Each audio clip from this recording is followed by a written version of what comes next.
Kung nagbabalak kayong bumili ng inyong mga motor, mga Lodi, ay magmili na kayong mabuti kung ano ba yung pipiliin po ninyo.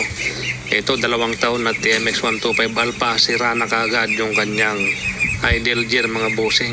So, ayan, konting review lang sa video ni Brother Leolito Salvador Velasco. Yung sinabi niya dito, 2 years pa lang.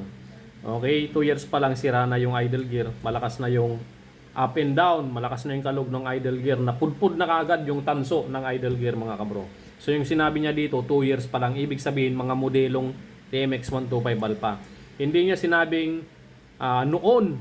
Yung iba kasing nagko-comment, bakit yung sa akin 10 years na matibay pa rin.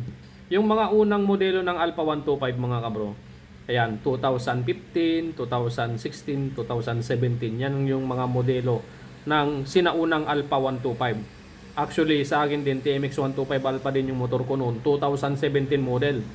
Ayan, so bali 4 years din sa akin yon, wala pang problema sa makina, pati idle gear hindi pa nasira.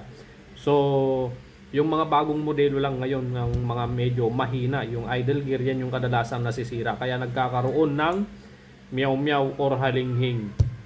Ayan. So, kung maglalabas naman kayo ng mga TMX Alpha 125 nyo, huwag kayong mag-alala. Dahil may remedyo naman yan. Ang bibilin nyo kapag kumalog no yung idle gear nyo at nagkaroon na ng halinghing, matik yun.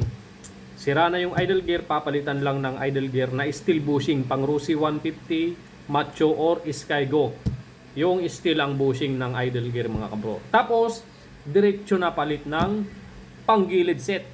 Ang pangmalakasang Brusco panggilid set, mga kabro. Alright? Yan. Yung mga bagong model lang ng TMX Alpha 125 ngayon, ang madaling masira yung bushing ng idle gear. Alright? Yung mga 2015 to 2017, matitibay yung mga yan. Kaya lang wala na yung mga stainless ang tambutso. Okay?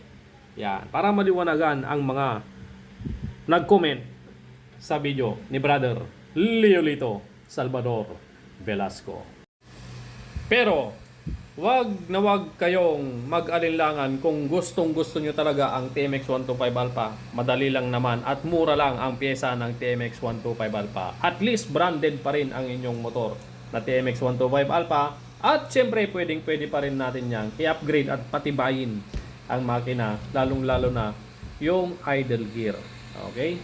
Yan. Kung gusto nyo matibay na idle gear, pwede nyo gamitin yung pang TMX 155. At syempre kung TMX 155 yung gagamitin yung idle gear, dapat kasama ng idle gear yung katabi ng idle gear sa transmission at yung kick gear ng TMX 155. Tatlo yan, magkaasawa kasi yung mga yan. Magkakasize ng ngipin sa TMX 155. Meron na akong ginawa dating ganyan. Tatlo, idle gear ng 155. Tapos yung idle gear sa may counter shaft at kasama yung kick gear. Alright. Pwedeng patibayin yan. Okay, napakapogi pa naman ng Alpha, lalong-lalo na kapag na-set up Pantra look.